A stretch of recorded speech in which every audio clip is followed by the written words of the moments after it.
notre page, notre site internet www.l'alternative.info, sur lequel vous lisez souvent les informations.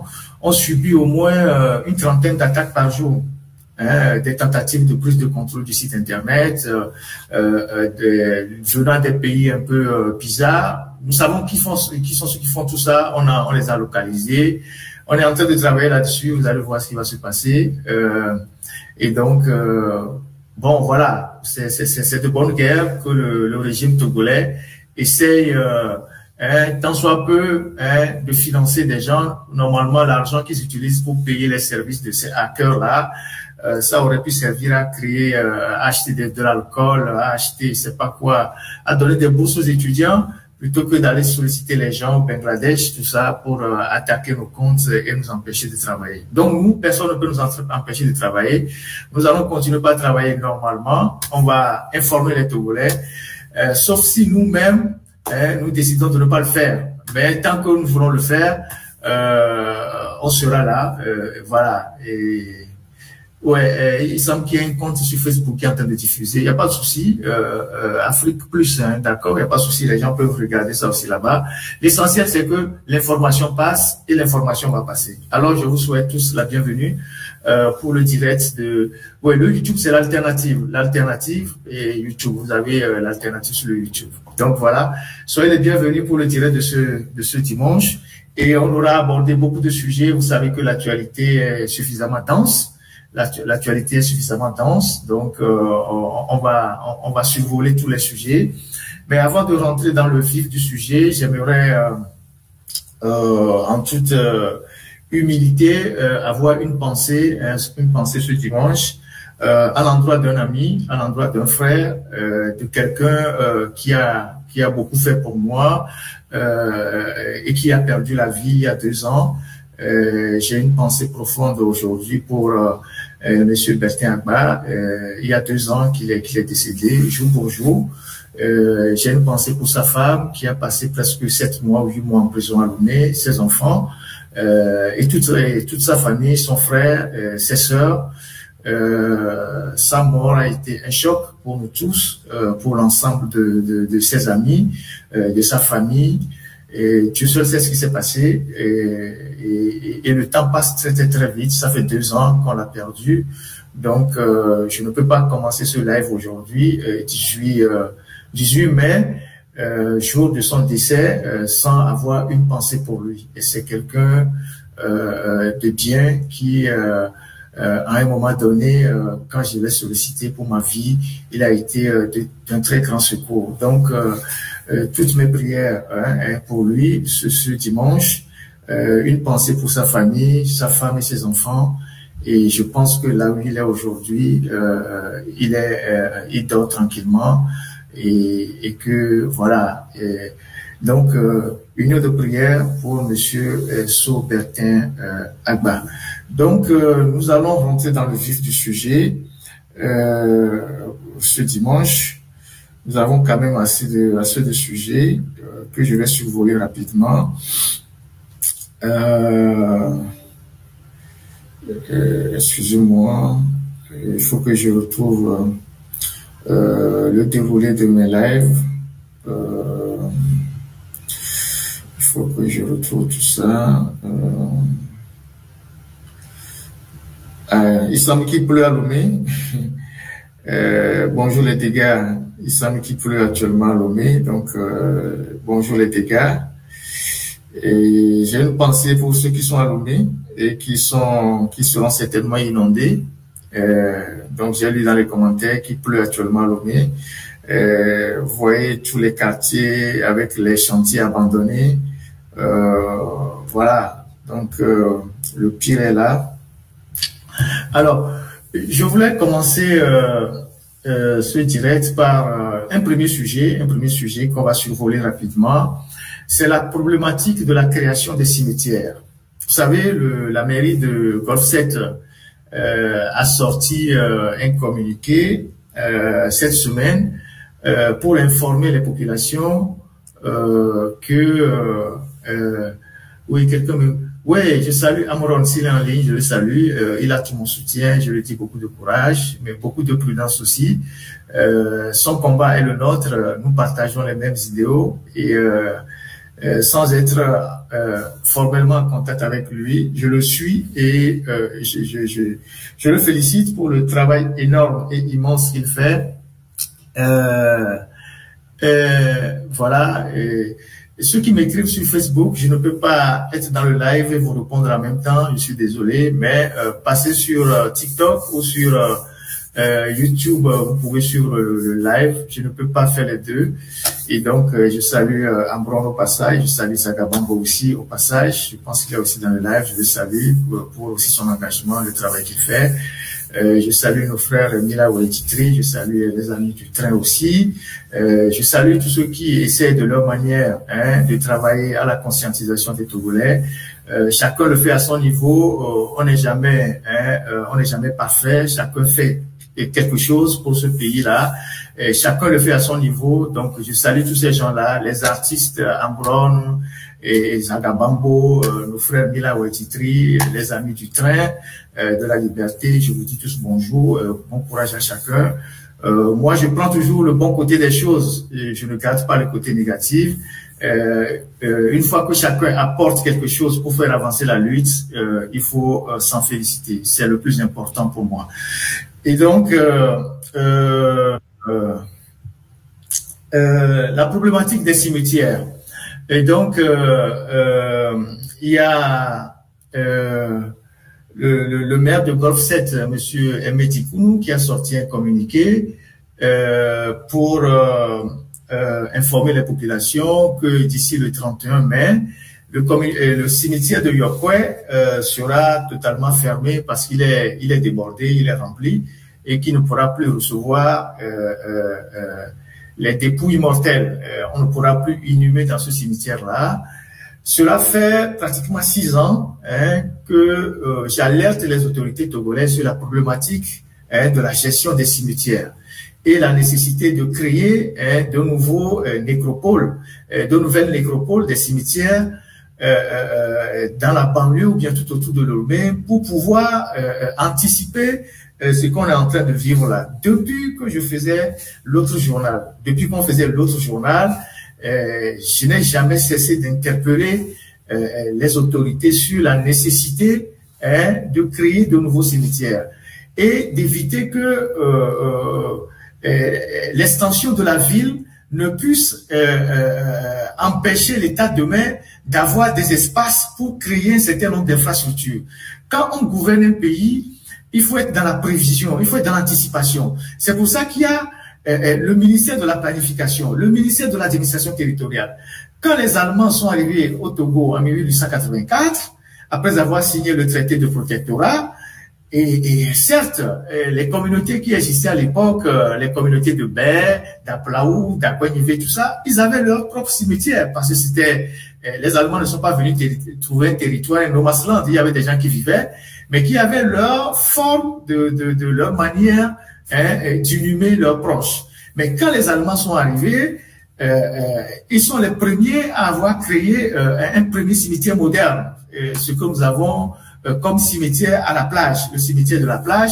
Je ne sais pas si c'est le gouverneur Adolphe de Mecklenburg qui l'a fait ou bien quelqu'un avant lui, mais je sais que le gouverneur à l'époque ou l'administrateur allemand, la première des choses qu'il a eu à faire, c'est de créer un cimetière parce que ils sont conscients que là où il y a les hommes, il faut forcément les enterrer. Quand on retourne dans l'Égypte antique, les pharaons savaient comment enterrer les rois, les proches et tout ça, et garder les corps pour longtemps. Donc les Allemands ont créé le cimetière de la plage, et quand vous arrivez au cimetière de la plage, tout est organisé. Vous avez la partie où on enterrait les Allemands, donc les gouverneurs, leurs assistants et tout ça. Vous avez une partie qui était réservée pour les clergés, où on enterrait les prêtres, les religieux et tout ça.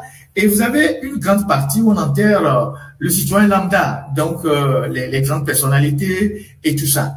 Aujourd'hui, ce cimetière de la plage est submergé par le grand marché. Normalement, cela devait être un site touristique qu'il faut préserver, mais on l'a laissé comme ça.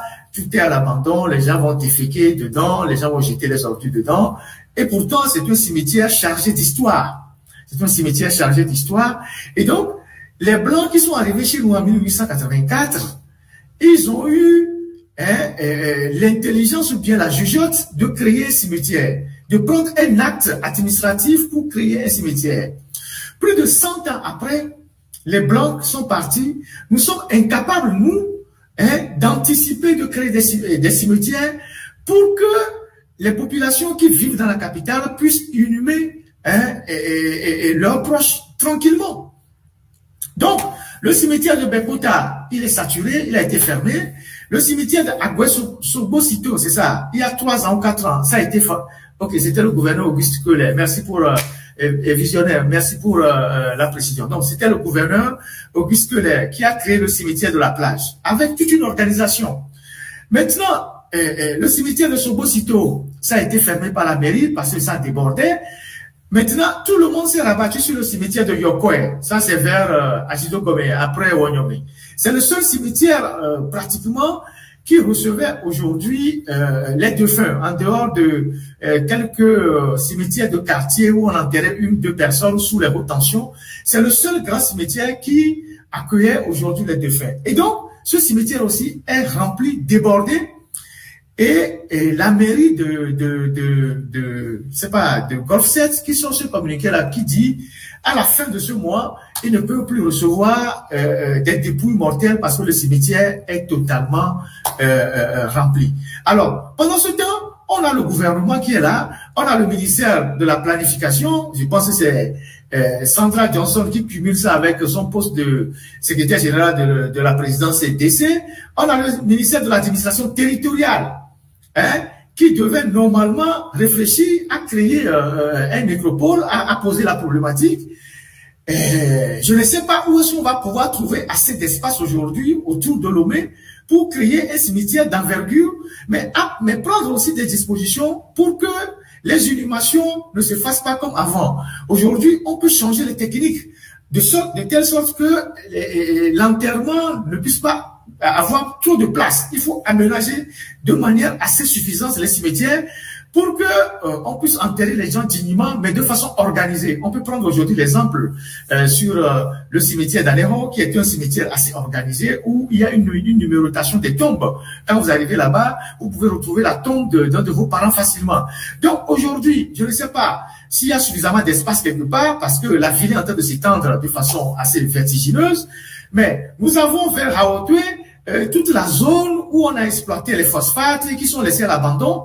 On peut remblayer une grande partie de cette zone-là, dégager 100-150 hectares, dédommager les populations et en faire un cimetière moderne et déplacer et obliger les gens de Lomé à enterrer là-bas. Nous avons des terres qui sont abandonnées dans les carrières de Haotwe. Jusqu'à l'entrée de Diagbé là-bas, il y a des terres qui ont été exploitées, qui sont par la société des phosphates, qui sont aujourd'hui à l'abandon. Et ces terres-là, on peut les remblayer parce qu'on a créé de grands trous, on a fait des excavations. On peut refermer ces trous-là, dégager une centaine d'hectares ou 200 hectares, dédommager les paysans et les propriétaires et en faire des cimetières modernes pour soulager les difficultés que les gens ont aujourd'hui. Alain Foucault se trouve à la résidence de la Caisse. C'est pas facile de la voir, c'est là-bas il habite. Donc, d'aller là-bas et pour créer peut-être de nouveaux cimetières et importer de nouvelles manières d'enterrer les gens, de manière à gagner de l'espace. Parce que quoi que vous fassiez, Lomé va attirer toujours les gens de l'intérieur parce que on n'a pas développé l'intérieur du pays. Les villes de l'intérieur sont des villes totalement à l'abandon. Donc, tout le monde vient à Lomé. Et ce n'est pas tout le monde qui a le réflexe d'envoyer un défunt au village. En plus, les gens de Lomé, parce que n'oubliez pas que quand on vient à Lomé, il y a aussi les autochtones qui sont à Lomé et qui n'ont plus de cimetière. Les gens d'Aplaou, de Bay, d'Albonivé, tout ça, d'Adetikopé, de Diablé, tout ça, ils n'ont plus de cimetière parce que toutes leurs terres ont été prises.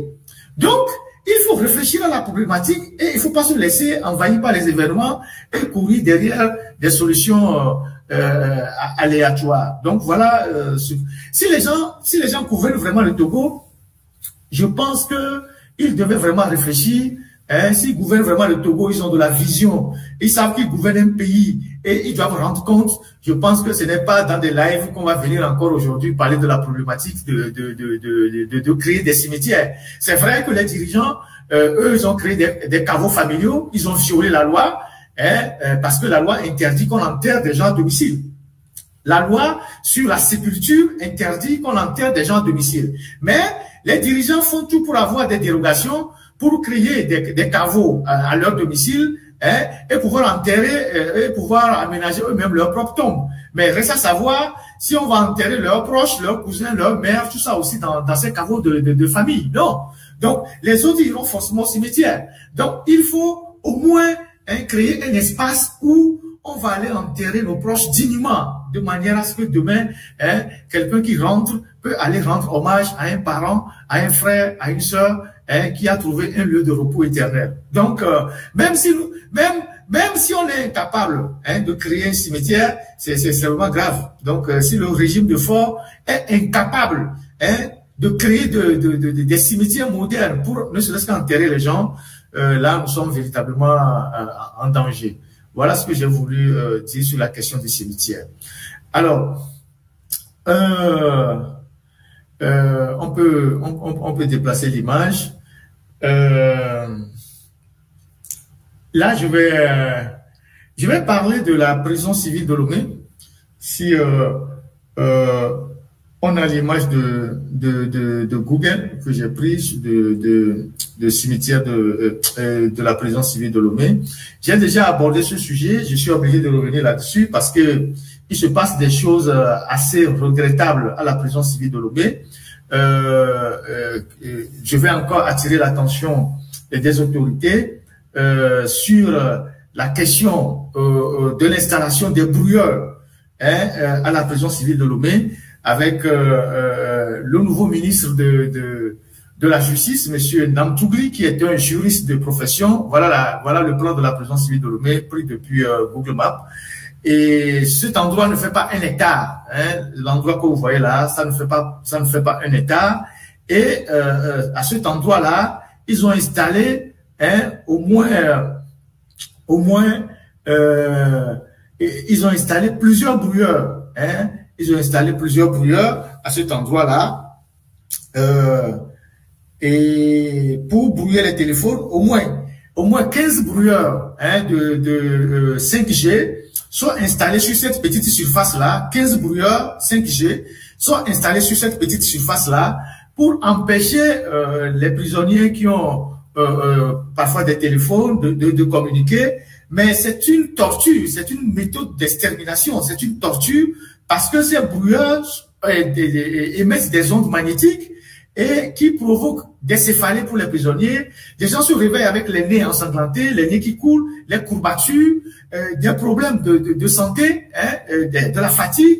Et c'est l'œuvre de ces brouilleurs-là. Vous savez, pendant longtemps, il y a eu des études, que ce soit aux États-Unis ou en Europe, qui ont fait des expériences sur des rats qu'on a mis dans des salles et autour de ces salles-là, on a mis des brouilleurs et à la fin, on a remarqué que ces rats-là ont développé des tumeurs. Des tumeurs. Et donc aujourd'hui, il est inacceptable que pour régler un problème, on puisse installer des brouilleurs autour de la prison et les prisonniers sont régulièrement atteints dans leur dignité, dans leur santé par ces brouilleurs-là. Et donc, les organisations des droits de l'homme, notamment la CNDH, la Ligue togolaise des droits de l'homme, le CACIT, en tout cas, toutes les organisations qui interviennent sur les questions des droits de l'homme doivent interpeller le ministère de la Justice et le ministère de la Justice pour qu'on puisse régler ce problème de brouilleur. Parce que ce problème de brouilleur est en train de créer, c'est une torture qui ne dit pas son nom. Ce problème de brouilleur est en train de créer de graves soucis de santé pour les gens qui sont en prison. Et Dieu seul sait que la prison, on peut y arriver d'une manière ou d'une autre. C'est pas seulement pour des raisons politiques. Un malentendu, un petit souci avec quelqu'un peut vous envoyer en prison au Togo pour longtemps. Donc, essayons d'humaniser nos prisons, essayons d'attirer l'attention des dirigeants sur ces méthodes de torture qui ne sont pas acceptables dans un pays en 2025. en Corée du Nord, des trucs qui ont été utilisés au Panama, en Russie, hein, qu'on a exporté, hein, qu'on a importé chez nous et qu'on utilise contre nos propres concitoyens. Alors, il y a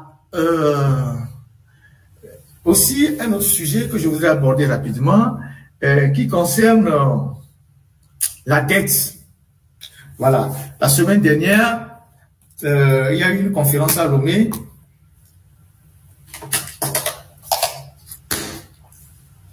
sur la problématique de la dette qui a été présidée par Faure Gnassingbé avec ses conseillers que sont les Strauss-Kahn et tout ce que vous pouvez imaginer, ces gens-là qui viennent ramasser beaucoup d'argent dans notre pays. Et le discours que j'ai entendu de la part de M. Faure Gnassingbé m'a laissé sur ma soif et m'a beaucoup peiné. Parce que voilà un dirigeant qui passe chaque semaine à aller lever des fonds. Oui, DSK était là, pour ceux qui ne savent pas, Dominique Strauss-Kahn était à cette conférence. Voilà quelqu'un qui passe chaque semaine à aller chercher des fonds sur le marché régional pour pouvoir payer des salaires, pour pouvoir régler des problèmes de fonctionnement de l'État et qui vient se plaindre que la dette devient pour eux un fardeau et que les partenaires ne font pas dans la dentelle, mais les partenaires ne sont pas des philanthropes. Lui qui a fait des études d'économie, soi-disant aux États-Unis et en France, il doit savoir que le fonctionnement du système financier mondial, ce n'est pas de la philanthropie. Il n'y a pas de l'argent quelque part qu'on prend et qu'on donne aux gens gratuitement et que les gens ne remboursent pas. Et donc, lui qui en 20 ans a triplé la dette togolaise, si on s'en tient ne serait-ce qu'à nos propres émissions et aux révélations de l'ancienne ministre des Armées, aujourd'hui, la dette du Togo frôle les 4 000 milliards. Mais le problème, c'est pas la dette. Le problème, qu'est-ce qu'on a fait avec les 4 000 milliards? Qu'est-ce qu'on a fait avec autant d'argent? Qu'est-ce qu'on a fait avec tout cet argent qu'on est allé prendre auprès des partenaires et que nous allons rembourser sur 20 ans, 30 ans, 40 ans, que des générations futures vont rembourser? Et je précise encore une fois, le problème, c'est pas la dette.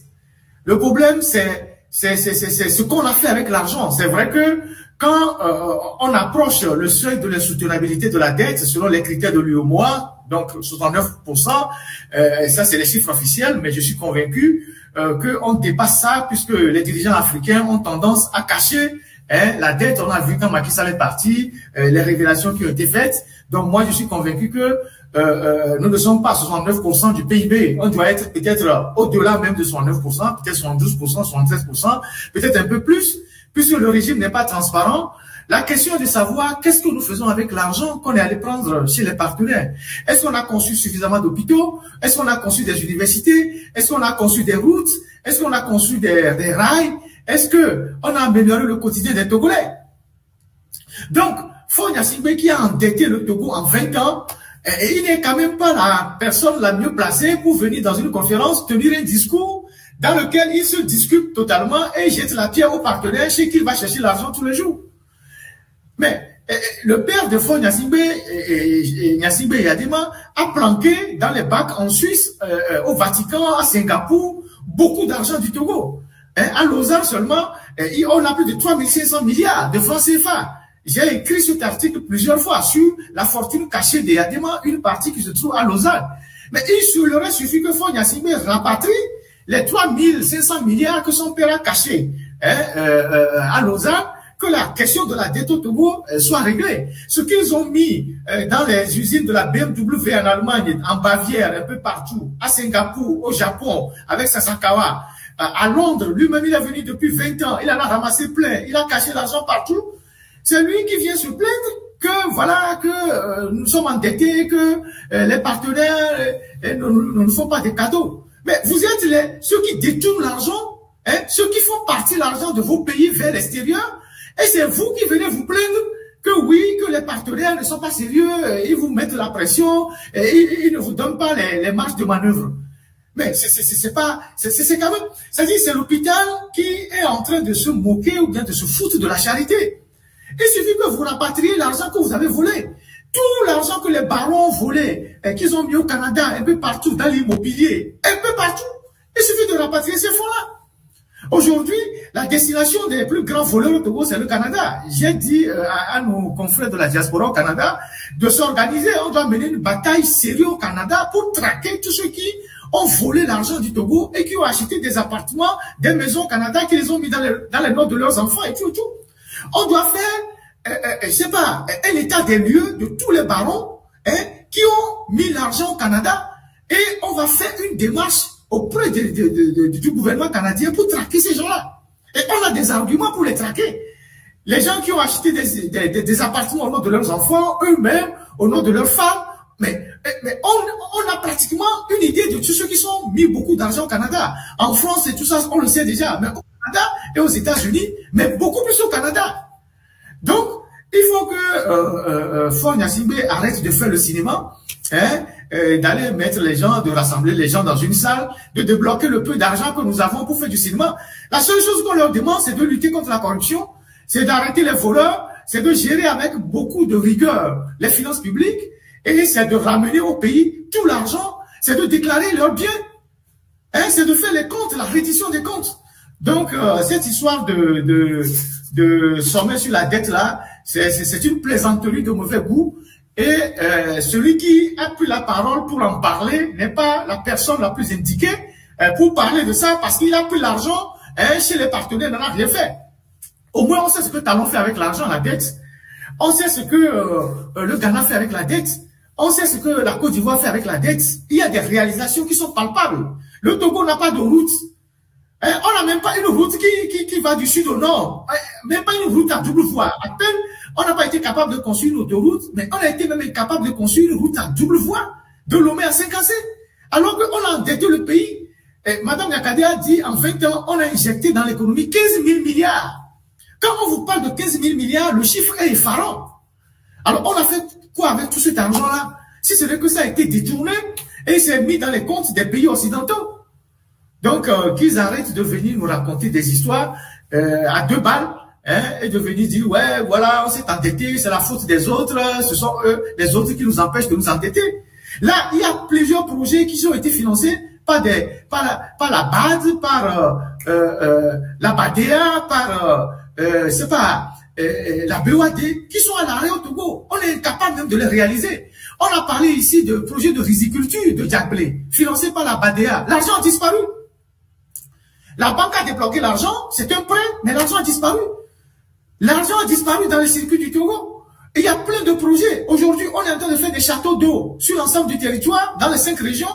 Et l'argent que la BOAD a dépensé, l'argent a disparu. Les chantiers sont à l'abandon. C'est des prêts que nous allons payer après. Donc, si lui est incapable de gérer l'argent public, de faire le suivi des projets qui engloutissent des milliards et qui font disparaître l'argent, qu'il cesse de rassembler les gens dans leur salle de février là, avec le tapis guépard là pour venir nous raconter leur vie en racontant tous les jours que bon voilà, on est endetté, c'est la faute des autres. C'est notre faute si on est endetté. Voilà. Donc voilà ce que j'ai voulu dire sur la question de la dette. Et là aussi, je pense que ça a été évacué. Je regarde les programmations des sujets. Je pense que ça aussi s'est passé. Je